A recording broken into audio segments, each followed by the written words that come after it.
بسم اللہ الرحمن الرحیم۔ السلام علیکم ناظرین، کیسے ہیں آپ؟ امید ہے آپ سب خیریت سے ہوں گے۔ اگر آج آپ لوگوں نے درود پاک نہیں پڑھا تو برائے مہربانی درود پاک پڑھ لیجئے۔ آج کا ہمارا واقعہ ہے مولانا اور جوان لڑکی۔ ایک بار ایک لڑکی نے مولانا صاحب سے کہا کہ ایک بات پوچھوں۔ مولانا صاحب نے فرمایا، بولو بیٹی، کیا بات ہے؟ لڑکی نے کہا، ہمارے سماج میں لڑکوں کو ہر طرح کی آزادی ہوتی ہے، وہ کچھ بھی کریں، کہیں بھی جائیں، اس پر کوئی خاص روک ٹوک نہیں ہوتی۔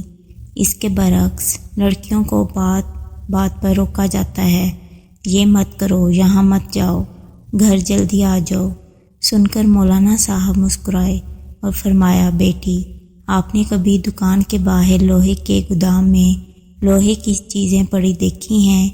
یہ گودام میں سردی، گرمی، برسات، رات دن اسی طرح پڑی رہتی ہیں، اس کے باوجود ان کا کچھ نہیں بگڑتا اور ان کی قیمت پر بھی کوئی اثر نہیں پڑتا۔ لڑکوں کی کچھ اس طرح کی حیثیت ہے سماج میں۔ اب آپ چلو ایک سنار کی دکان میں، ایک بڑی تجوری، اس میں ایک چھوٹی تجوری، اس میں رکھی چھوٹی سی ڈبی جس میں ریشم پر رکھا چمکتا ہیرا، کیونکہ جوہری جانتا ہے کہ اگر ہیرے میں ذرا بھی خراش آ گئی تو اس کی کوئی قیمت نہیں رہے گی۔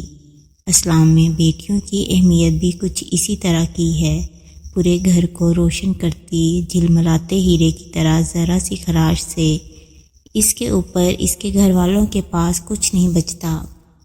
بس یہی فرق ہے لڑکیوں اور لڑکوں میں۔ پوری مجلس میں خاموشی چھا گئی۔ اس بیٹی کے ساتھ پوری مجلس کی آنکھوں میں چھائی نمی صاف صاف بتا رہی تھی لوہے اور ہیرے میں فرق۔ آپ سے التجا ہے کہ یہ ویڈیو اپنی بیٹیوں کو ضرور دکھائیں۔ جزاک اللہ۔ اس طرح کی اسلامی اور معلوماتی ویڈیوز دیکھنے کے لیے میرے چینل کو سبسکرائب کریں، میری ویڈیوز کو لائک اور شیئر کریں۔ شکریہ۔